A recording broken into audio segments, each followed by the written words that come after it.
Welcome back after the break. چلتے ہیں news کے بقیہ حصے کی جانب. حکومت نے آئندہ 2 ہفتوں تک پیٹرول اور ڈیزل کی قیمتیں برقرار رکھی ہیں، جبکہ مٹی کے تیل میں 2 روپے 19 پیسے فی لیٹر کمی کر دی گئی ہے. وزارت خزانہ کے مطابق 15 جنوری 2024 تک پیٹرول اور ڈیزل کی قیمت برقرار رکھی گئی ہے.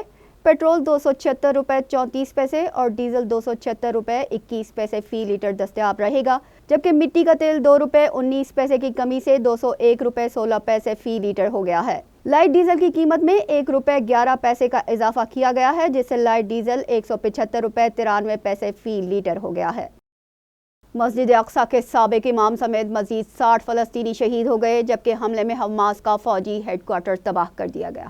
غزہ پر کیے جانے والے تازہ ترین حملوں میں مسجد اقصیٰ کے سابق مبلغ اور فلسطینی وزیر برائے مذہبی امور شیخ یوسف سلامہ شہید ہو گئے. وہ ایک مبلغ ہونے کی حیثیت سے فلسطین سمیت عالم اسلام کی قابل احترام شخصیت تھے. حالیہ حملوں اور چھاپہ مار کارروائیوں میں حماس کے فوجی ہیڈ کوارٹر کو تباہ کرنے کا دعویٰ بھی کیا گیا ہے، جبکہ بمباری سے گزشتہ 24 گھنٹوں میں شہید ہونے والے فلسطینیوں کی تعداد 60 ہو گئی ہے. برطانوی اخبار ٹیلی گراف نے دعویٰ کیا ہے کہ غزہ میں جنگ بندی کے لیے ایک نئے منصوبے پر بات چیت جاری ہے، جس کے تحت پہلے مرحلے میں 15 روزہ جنگ بندی کی جائے گی، جس دوران یرغمال قیدیوں کا تبادلہ بھی کیا جائے گا، جبکہ دوسرے مرحلے میں حتمی جنگ بندی پر عمل درآمد ہوگا. یہ منصوبہ مصر اور قطر کی جانب سے پیش کیا گیا ہے.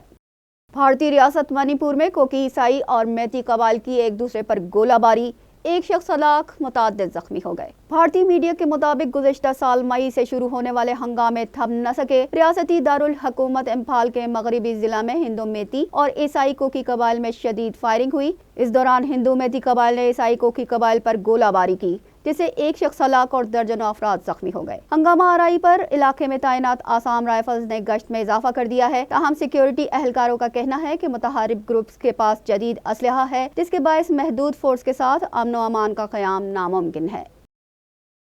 یوکرین کا روس پر بڑا حملہ، 14 افراد ہلاک، 108 زخمی ہو گئے. یوکرین کی فوج نے روسی سرحدی شہر پر بھاری توپوں سے گولہ باری کے ساتھ ڈرون حملہ بھی کیا، جس سے 14 افراد ہلاک اور 108 سے زائد شہری زخمی ہو گئے، جبکہ متعدد عمارتوں کو شدید نقصان پہنچا. یوکرینی فوج کے مطابق یہ گزشتہ روسی حملوں کا جواب ہے، جس میں 31 افراد ہلاک اور 160 سے زائد زخمی ہو گئے تھے. جمعہ کے روز روسی فوج نے یوکرین کے 6 شہروں پر 158 میزائل داغے تھے. یوکرین کے حالیہ حملے پر روسی افواج کا کہنا ہے کہ اس کا جلد اور سخت جواب دیا جائے گا. ڈنمارک کے بحری جہاز پر حملہ کرنے والے حوثیوں کی کشتیوں پر امریکی ہیلی کاپٹر کا حملہ، 10 جاں بحق ہو گئے.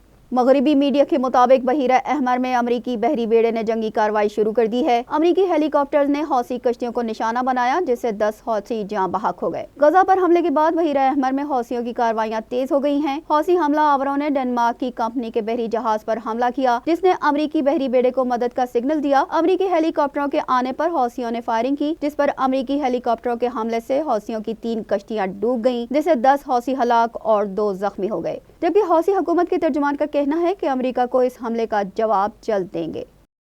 جاپان میں 7.4 شدت کا زلزلہ ریکارڈ کیا گیا، سونامی کی وارننگ جاری کر دی گئی ہے.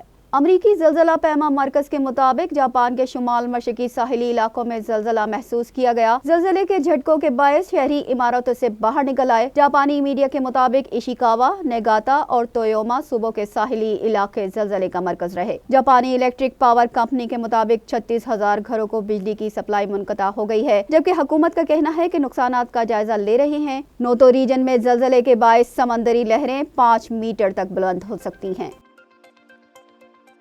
اس کے ساتھ ہی نیوز بلیٹن اپنے اختتام کو پہنچا. ہمیں دیجیے اجازت. اللہ نگہبان.